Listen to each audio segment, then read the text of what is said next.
welcome to my channel. I did it, y'all. I did it. I finally created a YouTube channel. And for those of you who have no idea who in the world I am, my name is Madeko and my brand is Zumamiko. I am a crocheter and I specialize in amigurumi. And the reason I'm so excited is because this channel has been years in the making. I'm a very big procrastinator, and so I dabbled with the idea of creating a channel, but I was like, I'll do it later. But the fire under my butt actually came when I started making these passion projects, which shout out to the passion projects. A new pattern every single month comes out for free on my blog. Check out my website, zumamiko.com. I'll put the link tag somewhere. I'll put it somewhere where you can find it. But the passion projects, folks were really, it got some traction and folks were really excited about it. But I got this one message that from this person, I won't mention her name because I'm not sure if she's okay with me mentioning her on camera. But she was like, hey, I really want to try this pattern, but I don't know how. I don't know how to crochet. My skill isn't up there enough to where I can just follow the pattern on my own. By chance, do you have any like YouTube tutorials or videos or something I can follow along with? And I was like, you know what, let me just go ahead and get off this procrastination train and go ahead and make this channel for those who want to partake in the crochet community, but either, you know, has put it off or they haven't found the right resource. So here we are. I made a channel. I'm so proud of myself. Hopefully, you know, you enjoy the content that I'm creating and putting out there. So just a little bit of logistics on how I anticipate this channel to work. I am going to start with a hefty amount of super beginner friendly content. And what I mean by beginner is someone who has either never picked up a crochet hook ever in life, or someone who has in the past but maybe hasn't crocheted in a really long time and maybe has forgot some of the skill. So the initial videos are going to be geared towards that population of people. However, if you are an intermediate or an advanced crocheter, meaning that you can follow a pattern pretty darn well on your own without the video tutorials or what have you, or even if you're writing your own patterns, please stick around. Please subscribe. Don't forget to subscribe because I do want to hear from you as well. Like if you see something that sparked interest and you're like, hey, I really want to chat with her about that, send me a message. Go ahead and connect with me on either YouTube or any other platform. I have Pinterest, I have Facebook, I have Instagram. I just started a TikTok. TikTok is still a work in progress, but I started a TikTok. But I want to be very accessible because I like the engagement. So again, if you see something that kind of triggered your interest, or if you saw something elsewhere and you want to chat about it, or if you want to do some projects together, I'm down for all of that. Crocheting is my passion, so all of that is definitely okay with me. So this is our first video. What I want to take you through today is how to hold your crochet hook, how to hold your yarn. Very basic. Again, this is intended for our beginner crocheters. Don't go anywhere if you're advanced or intermediate. Keep in mind that the tactics and the skills and the methods that I teach you in my videos are a starting place. Everybody does things slightly different. The way I hold my hook may not be the way the next person holds their hook, and vice versa. So I'm going to show you some of the methods that I use. I'm going to show you some of the methods that I've seen other people use. But again, it's a starting place for you. You try it out, you like it, wonderful, great. If you try it out and it's still not really a good fit for you, at least you have a starting place. Okay, that's the intention behind all of this. I think that's it for right now. Don't forget to subscribe, don't forget to like, don't forget to follow me on all social media platforms, all of that jazz. I think we can go ahead and jump into it now. So let's get started. Okay, so I want to show you 3 methods to hold your yarn. So if we're looking at the tail end of our yarn, which is the short end, holding your fingers out like this, the very simplest way to hold your yarn is to put the tail end of your yarn between your pointer and your middle finger, just like that. When you flip your hand over, you can see how it kind of holds the yarn in place. when you're actually in the act of crocheting, you're going to stabilize your work by using your thumb and your middle finger to pinch the yarn, just like that. So if I were to show you how this works, let me just do a really quick example here. So if I were to put my yarn between my two fingers, as I said before, I'm going to pinch my work with my middle and with my thumb, and that's how I'm going to do my work. Okay, that is the simplest method. All right, method number 2. So again, we're going to take the tail end of our yarn.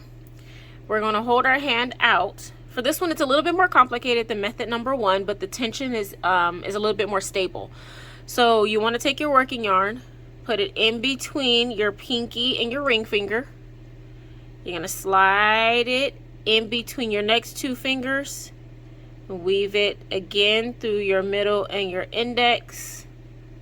Flip over, and just like before, you're going to stabilize your work with your middle and with your thumb.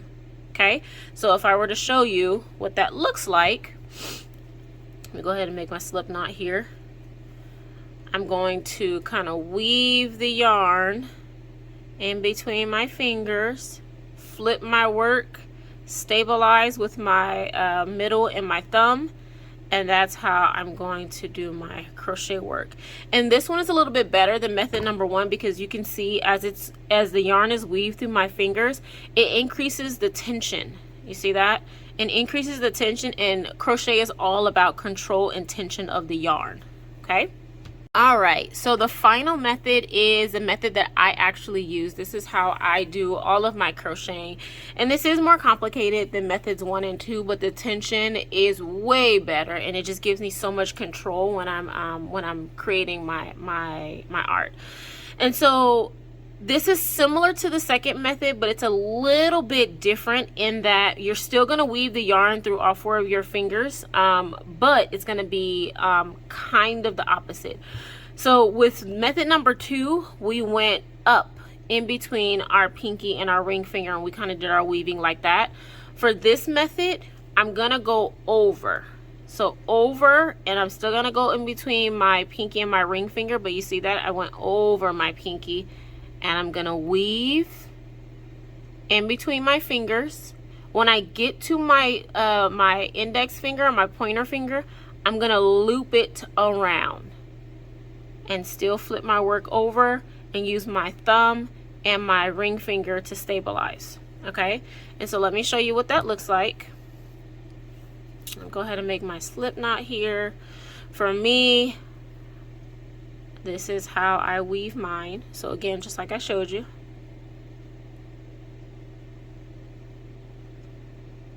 And I'm going to stabilize like that.